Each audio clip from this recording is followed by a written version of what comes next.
Welcome back to Lace Them Up Podcast, and we back like we never left. Since you back, go ahead and subscribe if you haven't done so already. I appreciate the support. Today I got another banger for you, okay? The person on today is a shoe customizer, martial artist, professional dancer, singer.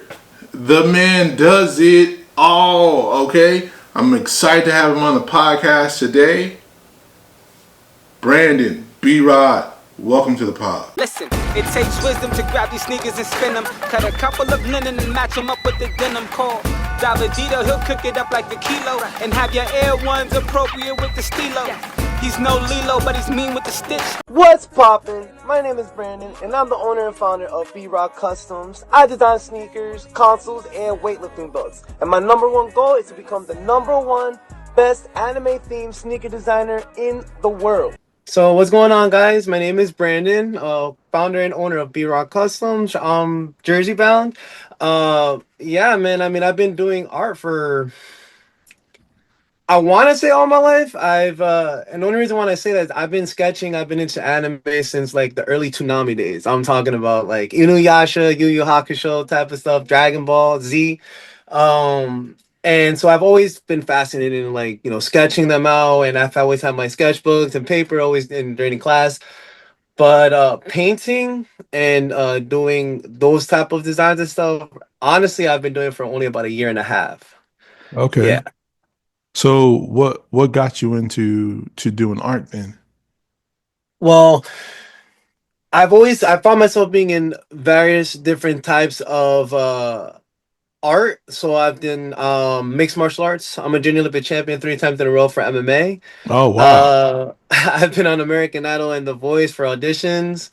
I also used to be a professional dancer, and like I said before, I also used to sketch. I was more of a sketcher more than anything. Shading and color theory and all that stuff wasn't really a big understanding on my end. I always felt like my shading was terrible. Mm-hmm. But then I don't know, one day, it started off with weightlifting belts. I'm a big gym head. I love going to the gym. I love working out.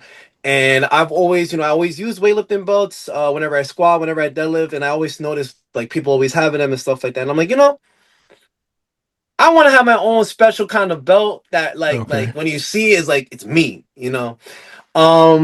I was always a huge Dragon Ball fan. Growing up, I always said I always want to be like Goku. Yes, I was one of those weirdos in the room trying to go Super Saiyan on my own time when no one's looking. And so I was like, well, that was always one of my biggest inspiration, whether it came to martial arts or just a general physique. So he was one of my biggest inspirations. So I put that on there, and then like my favorite fusion, because people always ask me, is it Vegeta or Gogeta? So I'm like, I'm a huge Gogeta fan. So I actually came up. This is actually a year old. This is the very first weightlifting belt I have ever designed, Okay, and it's stuck with me ever since then. And everybody's like, yeah, I know that's your belt. That screams you. So it started off with that. Then people really just like, first off, I wasn't expecting it to come out like that. Like I said before, I've never done color. I've never done shading or anything like that. But being able to replicate exactly what I see onto something like that and then bring it to life gave me a certain kind of excitement, and as well as like a self-accomplishment. And just seeing it in person was huge. Started going to the gym. People started like, yo, where did you get that? Where did you get that? I want like that, And then someone's like, yo, you should probably do that if you really enjoy doing it and you want to do it again. Look into it. So I started off with taking a couple of my friends' other boats, designing them. They gave me a little bit of commission just because they wanted to help me out. And then, boom, Spider-Man Across the Spider-Verse, the second one came out. And when I saw them, I remember that they had released 2 different kinds of sneakers. They were the ones that represented the Miles Morales Prowler and the Spider-Man Miles Morales. And I was like, dang, I want both of them, but that's a lot of guap. Yeah. Yeah. And I still felt like even then, like they were so simple. Like they looked dope, but to represent the movie, I always felt like it was such a simple task. It wasn't that huge of a deal. And then I had these old pair of Air Force. I'm talking about they were run down, holes, all that jazz. No one was ever gonna want them again. And I'm like, you know what? let me have some fun with these. So I went on YouTube. Shout out to De Jesus. He's one of my favorite customizers. Great with tips and everything like that. So I was really analyzing everything he said, from the tips to the mistakes and all that. Once I Mm-hmm. gathered my information, I grabbed those suckers, cleaned them up and all that stuff. And I managed to revitalize them. Not only that, but then also make them into brand new sneakers that I felt really Mm-hmm. represented the movie itself. And people that have seen them in person, they're like, dude, it has the whole entire story Mm-hmm. within the sneaker. And it's like training, and it's like, again, something that I just envisioned. I remember when I was trying to explain to my girlfriend at the time, like I'm trying to explain it to her. She's like, honestly, like I can't see it. You're just gonna have to just throw it on there and just do it Yeah. yourself. When I was done with those, it was a huge accomplishment in myself, and I'm like, I never thought I could even do this. Again, I didn't understand how to paint or anything. It's just whatever I saw, I was able to put it on there. And then more people started asking me to do them, and as my friends like, yo, I think you got something serious going here. You're doing it every day. You're making time to do it, and yeah, now here I am, a year and a half later, customizing sneakers, consoles, and weightlifting belts, not only for fun, but hopefully as a future main career. Nice, nice. So, what gave you the courage and gumption to be like, yeah, I'm gonna go try to be an entrepreneur, right? And then do it in something like art. So, I mean, I've always lived with the mindset of life is all about risks. It's always about taking a chance. I mean, the moment you step out of the house, anything can happen. From the moment that you wake up the next day, that is a blessing within itself, because tomorrow is never guaranteed. And I always tell myself, the one thing that I never want to come out of my mouth when I'm years older and unable to do the things I'm able to do now is, dang, I had the opportunity to do this, and I was too scared or too nervous to take the opportunity. And you know what? I'm never gonna know what could have happened. Why live like that? If Yeah, you're able to do it, you have the chance to take the risk. Go for it. What's the worst that's gonna happen? It doesn't succeed. Hey, listen, you can fail 100 times. It only takes one to succeed. mm, And that's always how it's been, whether if it was for American Idol or competition for mixed martial arts or even art in general in this form. I've always just seen it as, you know what, this is an opportunity. This is something I didn't know I was good at, but I was blessed to be good at it. Must have been for a reason. You know what? Let's go. Let's do it. Let's take the chance. Let me get the information that I need to make sure that I do everything right, and see where it goes. And again, this is where I find myself now. yeah, yeah. So, in you said you've been doing this for about a year and a half. What would you say is the biggest thing that you've learned or lessons you've learned um, from doing this and going down this journey? Patience. Mm. This takes so much patience, because at certain points, you get so excited that you just want to see the finished product, that sometimes it's very easy to overlook a very simple step that can be very crucial in making Mhm. sure that the sneakers are the way that they're not only supposed to be, but hold the paint the way it's supposed to be when worn.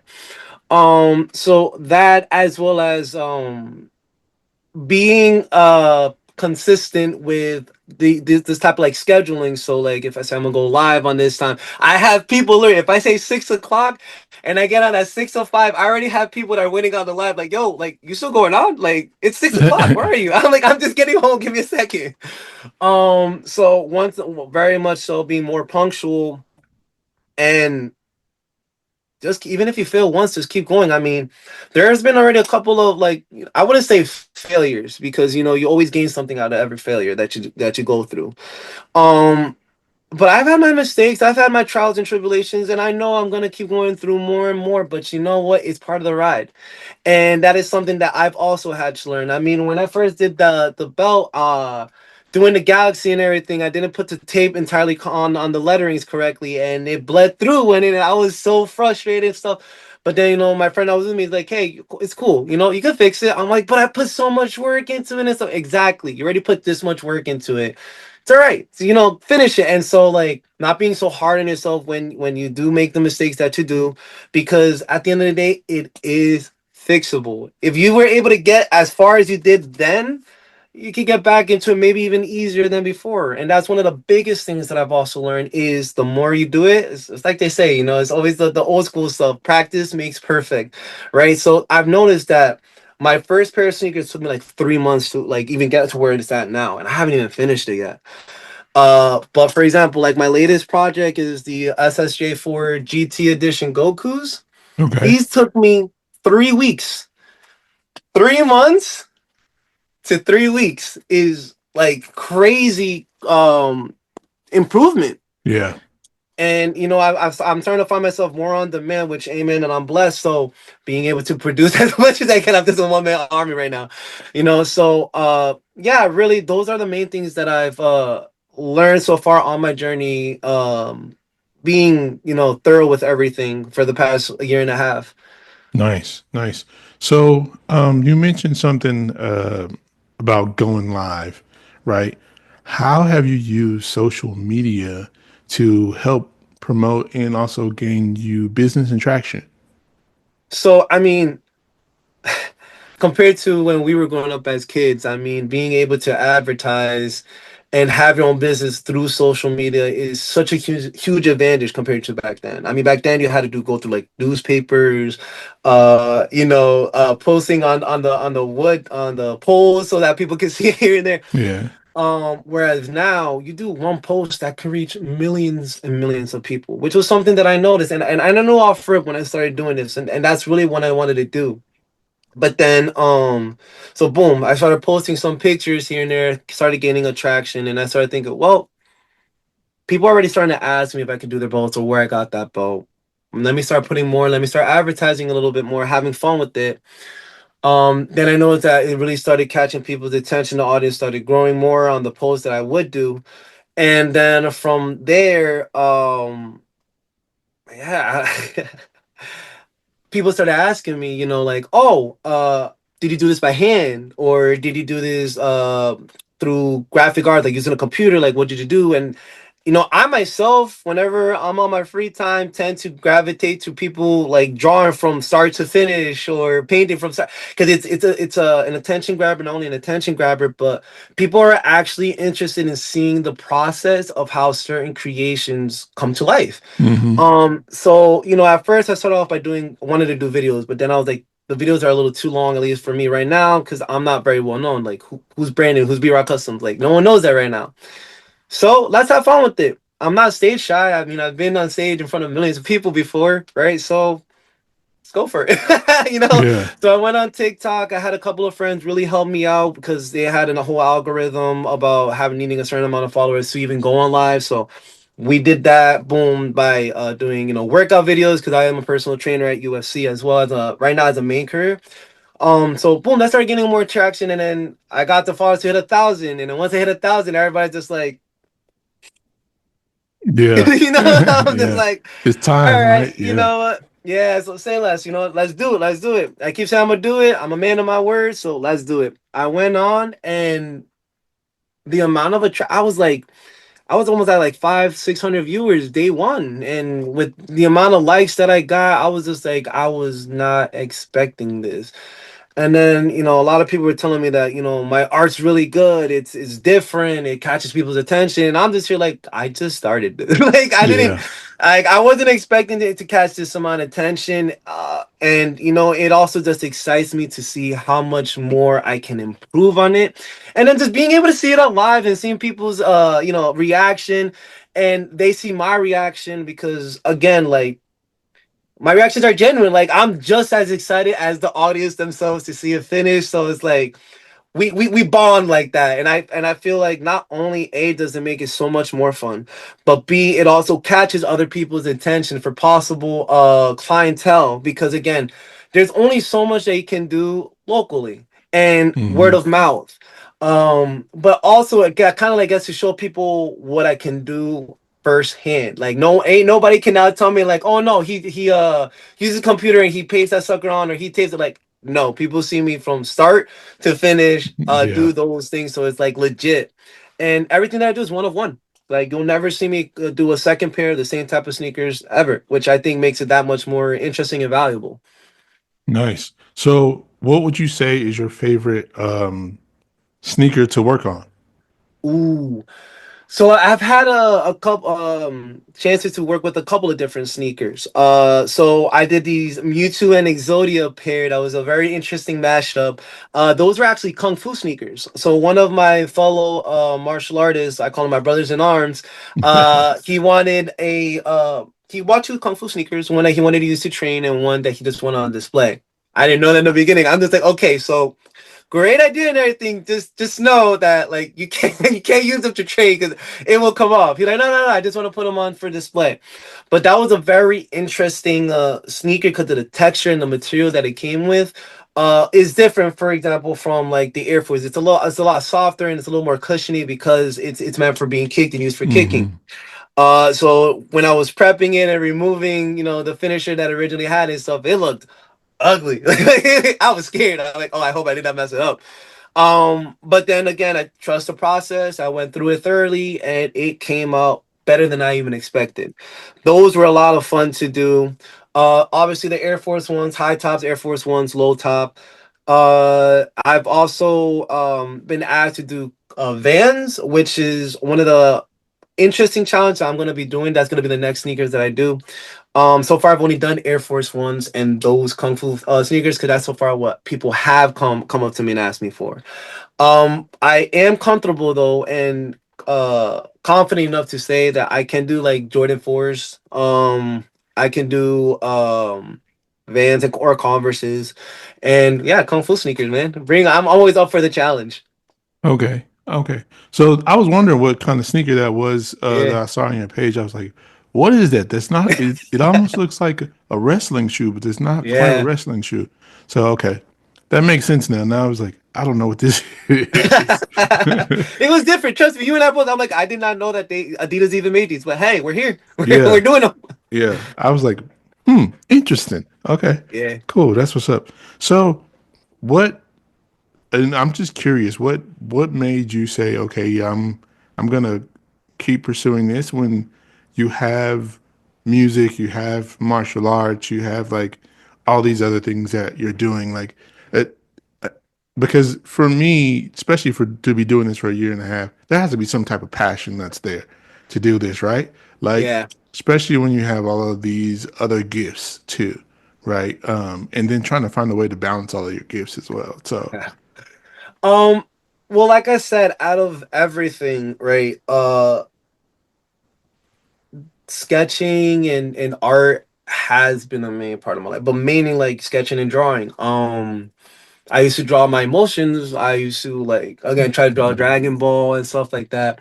That was always the that's if anything that's where it all started. Honestly, I was sketching before I even knew I could sing. I started singing in high school. Mixed martial arts I got into because I was being bullied in middle school. And I just got tired of being bullied and my friends getting bullied because they were my friends. So I just jumped right into that. I started doing that. So but all those different forms of art always came after Hmm. sketching, drawing. That was always my go-to. That was always my original therapy. My go-to for that. So kind of like with everything else, it's more of just like it's my comfort zone. It's I feel more comfortable there than I do on stage. And what now? Most people would be like, "Well, of course, on stage you're in front of like hundreds of thousands of people. I think I'd be more comfortable in my own room too." Well, not necessarily that because as a singer and as a dancer, when you're on stage, it's almost like the butterflies and everything just go away, and you have just a grand old time. Like you even forget that you even have an audience. You're just doing you. Like you're just having fun, enjoying yourself, and all that stuff. So it becomes a comfortable stage because you're not worried about anybody being there. You're just worried about you having fun. And that's why people, actors or dancers, that's what they fall back on because that is their therapy. But my original therapy had always been drawing and sketching, and the fact that I've gone from this gray, black and white gray sketching to vibrant colors and really bringing out these images that I have in my head come to life is again not only therapeutic, relaxing, and enjoying, but self-satisfying and just like reassurance to myself, like, yeah, I have a very creative imagination, but I ain't crazy because I can bring that up to life, like, and Hmm. have people see that. And that to me is more satisfying than winning a junior Olympic medal for mixed martial arts or creating the next song. Because artists like singers, that is their therapy. Just how sketching and painting on his mind, that is theirs, and that's why they're able to make the beautiful music that they do. Because I can't write for the life of me. I can sing. You give me a whole lyric and everything, I got you. But singing, I mean, but writing it is a whole different ballgame Different that story. Yeah. I wasn't gifted with. Yeah. So yeah, Yeah. that's why I fell back onto this, and I'm just like, what, this is too good for me to just let go. Yeah. This episode of the Lace 'em Up podcast is sponsored by Davidito Designs. Who is Davidito Designs? What is Davidito Designs? He is I and I is him. I am a shoe customizer, artist, creator. This is my website. This is where you can go and support me. This is where you can grab some merch. This is where you can bring your vision or thought to life and put it on a pair of shoes. That is daviditodesigns.com. So, I'm just curious on the singing portion too. Like, what genre? What genre are you Oh singing? man, so I like all genres because for me, I believe in if a song is good, it's good. It don't matter what. It could be country, it could be reggae, it could be hip hop, it could be. If the song is good, it's good. So I mean, I have various of different. I'm also bilingual. I also speak Spanish. So you'll sometimes hear me go singing songs like Bachata by Romeo Santos or Bad Bunny, that type of mix. But then you'll also hear me sing like Bruno Mars, Maroon 5, Juice World. Like Juice WRLD is one of my top favorite artists. Jason Derulo. Like I have a vast different kind of genre, and I was I was blessed to have a higher average pitch tone of voice than most Mm-hmm. men. Mm-hmm. Um, Low soprano, high alto, high tenor. Yeah, high tenor. So I'm like right in between like Bruno Mars and like the Weeknd type of stuff. So I have a vast range that I could really just get into. And so like specific songs, I guess you can say like hip hop, R&B and bachata, but it's like I'll sing anything. If it's good, I'll sing it. Okay. Okay. I was just curious. Um, I was definitely getting R&B vibes from you. That's why I was like, I was just curious, just wondering in that space. What's something that you're working on now that you're excited about? So I had just showed you recently, right? One of the sneakers that I just finished, right? The SSJ4 GT edition. Now I don't know if you follow anime or you've been watching Dragon Ball. I mean, I see a couple of really dope pop funk dolls in the background, so I'm assuming so. This came out in 1997, and geez, that's making me feel old. But this took everything by storm. Like this was the form that everybody was talking about when this came out. Then they had recently came back and not only made a canon, but added their own twist to the Super Saiyan 4. So I finished those. These are the next ones that I'm finishing up. Its counterpart. So I got the GT edition and the Daima edition Super Saiyan 4. This is the next one that I'm really actually I might even start today, go on live and do it. But after these, I've been high on demand for these Juice World Cross XXX Tentacion Air Force customizations that have been going on in my head. And because I'm a huge anime head and they were both huge anime heads when they were alive, I decided that I'm going to make them into an anime version. Now, I've already been very lucky to do a Juice World anime version already once on a weightlifting belt. And it was a cross with Naruto. Super dope. So now being able to do it on a pair of Air Forces is gonna be super interesting. I already have the image in my head. Can't wait to start sketching it. And everybody's just like, take my money. Take my I'm just like, guys, I haven't even done it yet. Wait. So So those are the pair that I'm really excited for. nice. I'll be excited to see them. That's interesting. I think that's dope to take them into their own like anime character or Dragon Ball Z character. Talk to me a little bit about like what is your process when you're actually making a piece of art? Cool. So what I like to do is, I mean, I don't know how to use Photoshop or anything, so I'm very old school in how I set things up. But I actually have a whole book on this with the process. So the first thing that I'll do, like, let's go with the Exodia Mewtwo sneakers that I did, right? So I always tell people when I'm gonna customize your sneaker, like, okay, think of it almost like a tattoo, right? So the more details you tell me that you want on the sneaker, the better. Not only it'll come out exactly how you want it, but even also makes it a little easier for me to really bring up the process and in bringing up the image that you want. Sometimes people are like, I don't know, I just want a Pokemon and a Yu-Gi-Oh themed sneaker. I'm like, okay, cool. All right. Yeah. Is there a specific Pokemon that you like? Is there a specific monster card that you, excuse me, like from Yu-Gi-Oh? Like, and then they tell me, and then boom, there goes the process. Especially they tell me it's creative freedom. Awesome, even better. Makes it a little easier, more challenging, but also easier for myself. So I'll start going, through images online, trying to come up with ideas. A lot of times, well, not a lot of times. Sometimes there'll be an image that already is in a perfect pose that I want, and then I'll just sketch that out. Or sometimes I'll kind of like fuse it, right? So I did a Jujutsu Kaisen cross UFC pair of sneakers that I just recently released. There's no Itadori or Sukuna as a UFC fighter in the poses that I did. So I went on an image of Itadori that he's already going like that, but fully clothed and stuff like that. So I sketched that out first, and then using a mirror of myself and reanimating the Mhm. poses, using my own body anatomy to really like sketch out how the body would look in that pose. So with that being said, for the Mewtwo, right? So I sketched it out first. I don't know if you can kind of see there too Okay. well. Yeah. So I would sketch that out first. Then I will go ahead and sketch out the sneaker itself, and then sketch that image onto the sneaker and make a whole blueprint. I Okay. don't know, Yeah. you Yeah. know. So then it has like, okay, the color that I want, where the image is gonna be, how I'm gonna do it, and then from there, that's when I start prepping. And then from prepping, I'll even sometimes even write on the sneaker like, okay, this is gonna be red, this is gonna be blue, this is gonna be purple, just so I still remember.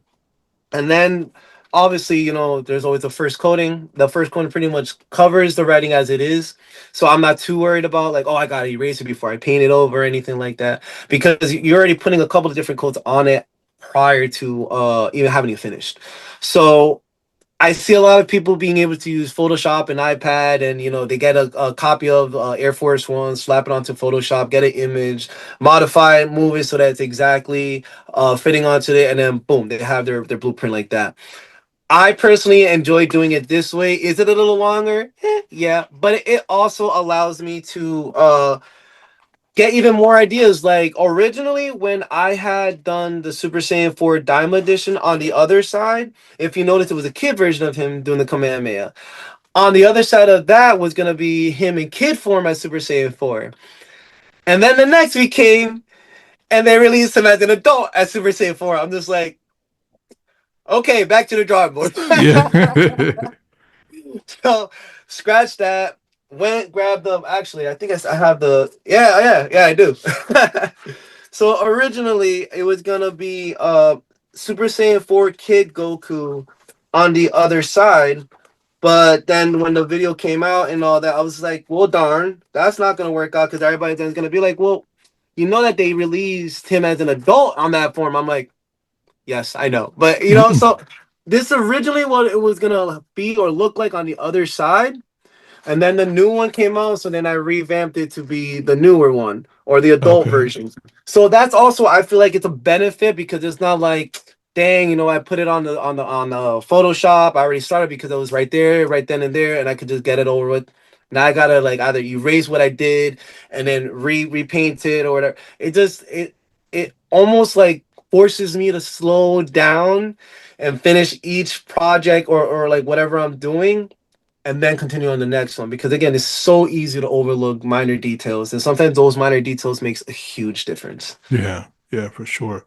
So as you're growing in this art form or space, when it comes to custom shoes, what is the next tool or thing that you want to be able to add to what you're doing to help increase your artwork and like moving forward? So for an example, for me, I'm doing painting, all that stuff. I've made my own swishes, like Right. different things. I want to Yeah. be able to sew a shoe from scratch, right? That I Mhm. think that is the next big jump for me. So, what That's would you fine. say is for you? The next big jump for me, I mean, my goal is to be able to sell shoes for celebrities. I mean, I've seen first off, anime has taken over by storm. I want to say since like 2019, 2020. That's when it really picked up because most people, were closing four walls. They're like, I got nothing better else to do. Let's see what these people have been talking about. And it just grew from there.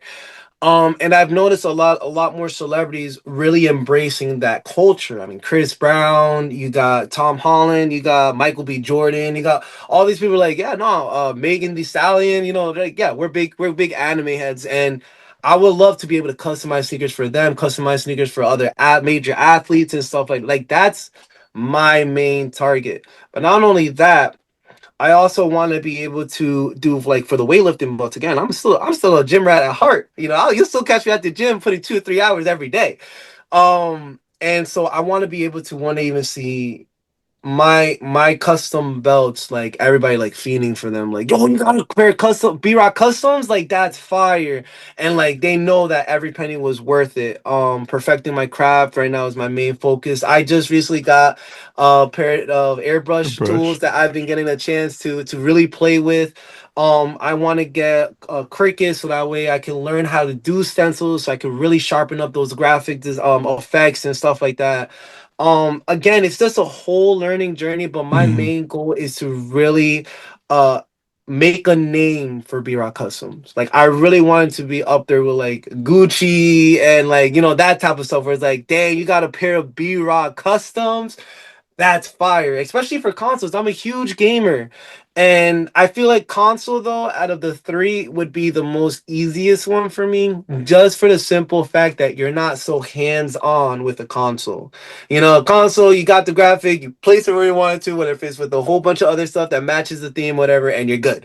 Whereas a weightlifting belt, you're sweating in it, you're scuffing it because you're passing by the weights or whatever the case be. You got other equipment in your bag. Mhm. And obviously, sneakers, you're going to want to wear them when you go to special events and stuff like that. They can easily get scuffed, they can easily get ruined or damaged. So that's a real challenge in that field. Whereas for console designing, it's like you put one finisher, you're good. It's not it's not gonna get off. So but yeah, that's my main goal. I just want to make a huge name for B-Rock Customs.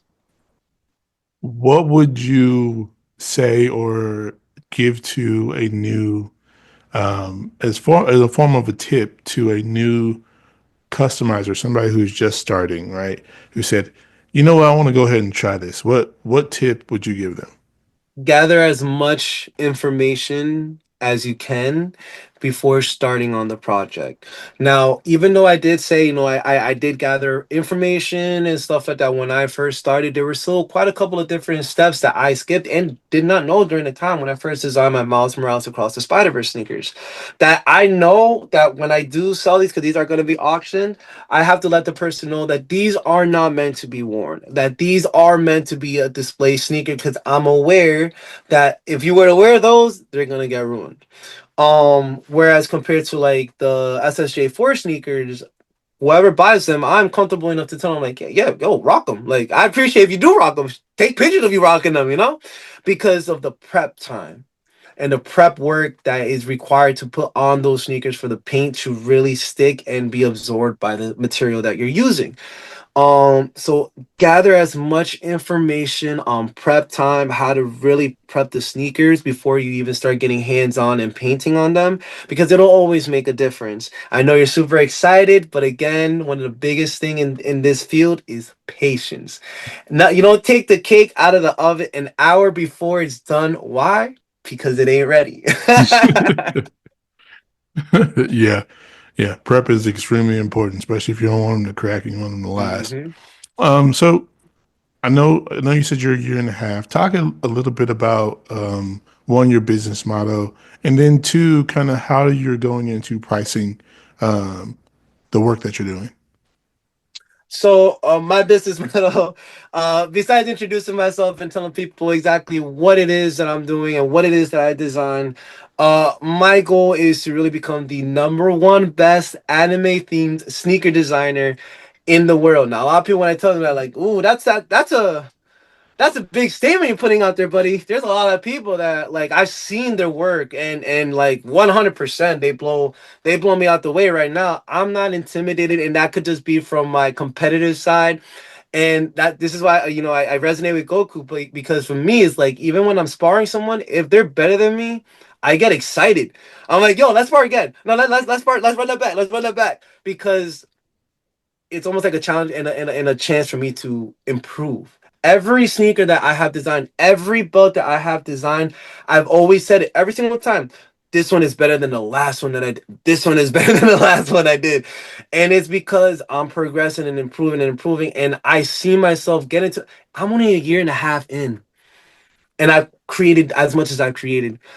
Give me another year and a half. Who knows where my designs are gonna be at that point? And that excites me and that motivates me to be able to say, like, yeah, no, there's only one number one spot there. And I'm going for it. I'm making that statement. Like, I'm going for that number one spot. This has been something like anime has been a major influence in my life since I was like 8, 7 or 8. Again, like original Toonami days, you know? Um, and just chase after your dreams. I have a very simple motto: chase after your dreams. Do not let anyone else ever tell you can't achieve them because you are the only one that sets the cap and limit to yourself. No one has the power to do that but you. What's poppin'? My name is Brandon, and I'm the owner and founder of B.Rod Customs. I design sneakers, consoles, and weightlifting belts. And my number one goal is to become the number one best anime-themed sneaker designer in the world. This episode of the Lace 'em Up podcast is brought to you by Davidito Designs. Who is Davidito Designs? What is Davidito Designs, you may say? He is I, and I is him. Allow me to reintroduce myself. My name is D. A, V to the I, E, D. Don't forget that O, please. It's your boy, Davidito Designs. You can support me on my website, daviditodesigns.com. I'm a shoe customizer. I'm an artist. I'm a creative. That's where you can go and cop some merch. You can make some pre-orders. We got some stuff dropping right now as we speak. Alright? So, go to my page, support your boy, cop something. Take that vision or thought that you had in your mind that you want on a pair of shoes. Place a request order there. I'll be in touch. Keep the pod going. So, this next question is probably difficult. It tends to be difficult for most people. You have, like you said, you've been working on this for a year and a half. Give me your top 5 projects that you've done so far. My top 5. All right. So definitely, I think this is just a biased one for me because they're my day ones. So my babies, my Miles Morales Across the Spider-Verse sneakers, which are soon almost to be done. Super excited about that. I have to say I did this weightlifting belt that shout out to my boy Brandon. He was a challenging one. I mean, he wanted 3 anime samurai type characters with a heavenly background, and he's a Pisces, so he wanted koi fish and a lotus flower. And I'm like, yeah, simple, Brandon. Cool. Awesome. All right, cool. So, I mean, it was super challenging. I didn't have airbrush machines. I didn't know how to use airbrush machines yet. So, being able to do a heavenly, cloudy background, galaxy background with brushes were like was a challenge within itself. And then realism. I don't do realism. I do anime, you know. But the koi fish pond that I made on that belt looks very realistic, and my whole mindset was to make it look as if you're like looking above at a pond and you're just swimming above, I mean underneath it, and that's exactly how it came out and very realistic. So that one definitely is the second project. Another one is the Juice WRLD Naruto one, just because I'm a huge Juice WRLD fan, so being able to bring my artist and animate him in his favorite genre and bringing him to life in that one was super exciting. Now, I'm not a huge One Piece fan. But I have to say, the Luffy Gear 5 weightlifting belt that I did was phenomenal. I mean, it came out better than I even expected. Again, doing a show that and I know I'm going to hear a lot of hate for it, I just have a hard time getting into. Originally was because of the animation. And originally, back in the day, was just very hard to watch. And then it's just the storyline is way too long for me to really watch. It's just I can't. But still, the design, the art style, and how I brought Luffy Gear 5 to life on that weightlifting belt was mind blowing. And then the last one I have to say would have to be the Exodia and Mewtwo, because that within itself on the right was a very challenging piece to do. I mean, two completely different genres that have nothing to do with itself, and bringing them to a whole pair of sneakers, one finding out what color am I going to make the whole entire sneaker of both sides in a way that it'll still make sense when you wear them together. And like he was just like, okay, I want Mewtwo, Exodia, and my logo Supreme Warriors anywhere you want. Okay, great, cool. And being and bringing to life that challenge and even exceeding his own expectations was a very much like a, yeah, I did that. I made Yeah. that happen. And so, and then seeing his expression when he first saw it and everything, like he was jumping up and down, like, bro, you brought my childhood back to life on my favorite thing. Because like, when he brought it to my mind like that, he's like, yeah, I did. He brought in mixed martial arts because again, we train.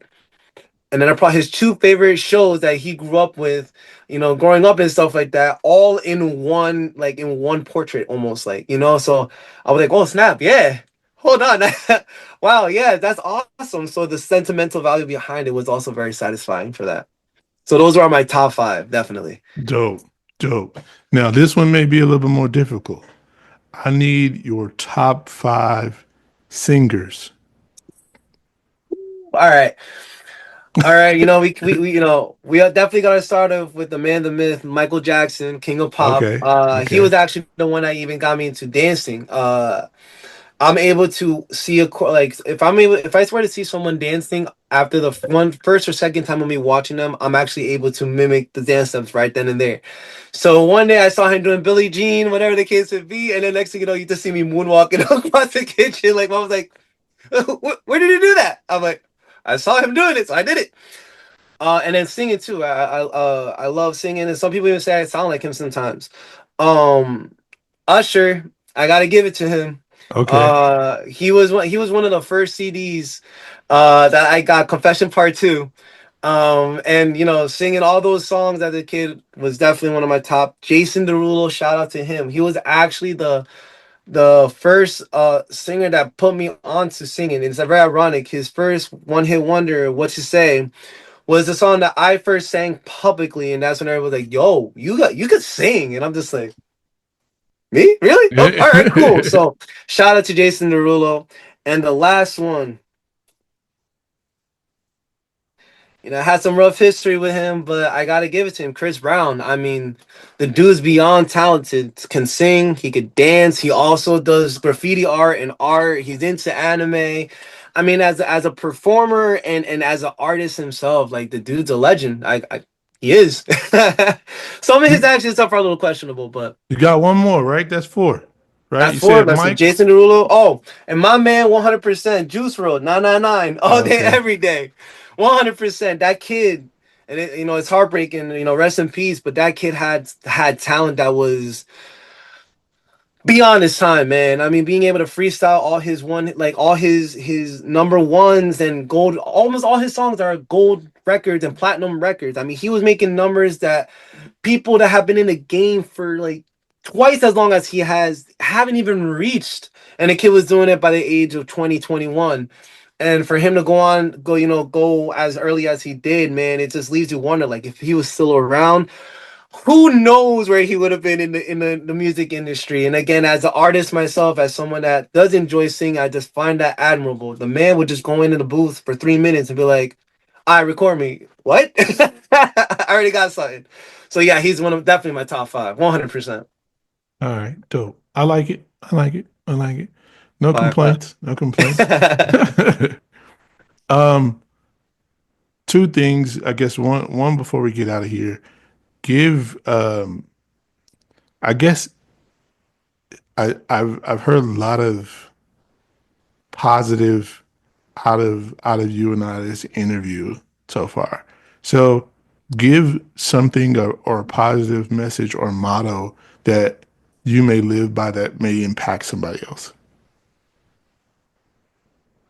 All right, that's a good one. I like that.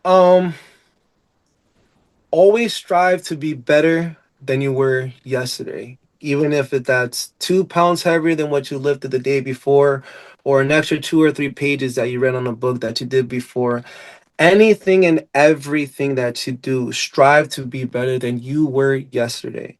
Not being competitive with anyone else but you. The person in the mirror is your biggest competition and your biggest enemy, because you yourself are always going to be the first one to hold yourself back. Don't let it. One baby step is still one step towards the finish line. So if you strive to always be better than you were some way, shape, or form the day before, you're only gonna continue to progress. And then that way, by the end of the year, when you look back, damn, I started over here, but I'm over here now at the end of the year, because I always strive to be better than I was yesterday. Yeah. Yeah. Dope. I like it. I like it. All right. Let everybody know where they could find you at, where they could follow you at, if they want to hit you up and get some customs from you, whether it's a weightlifting belt or shoes. Where All can we right. find you?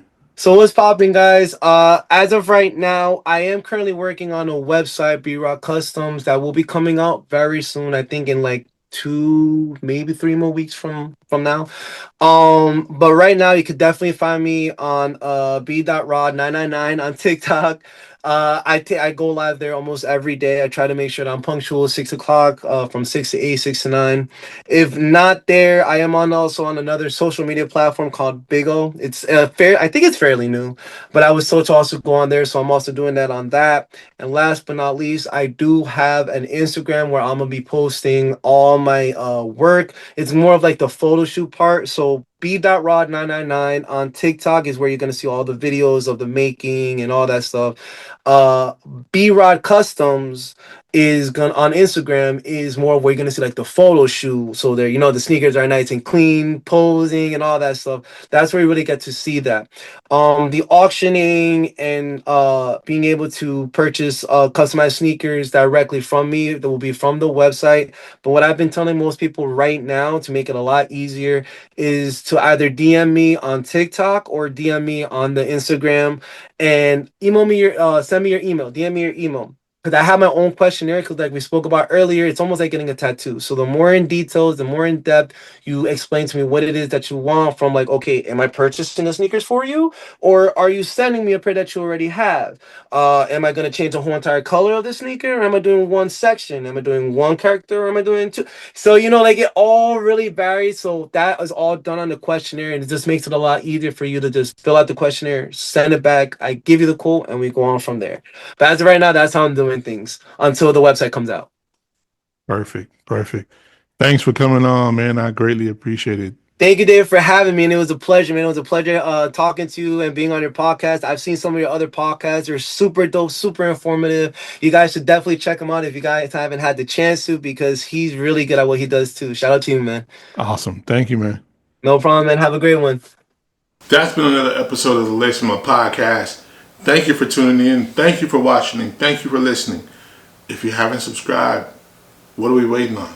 Let's do it. Subscribe. You know what I'm saying? Share. Tell a friend to tell a friend.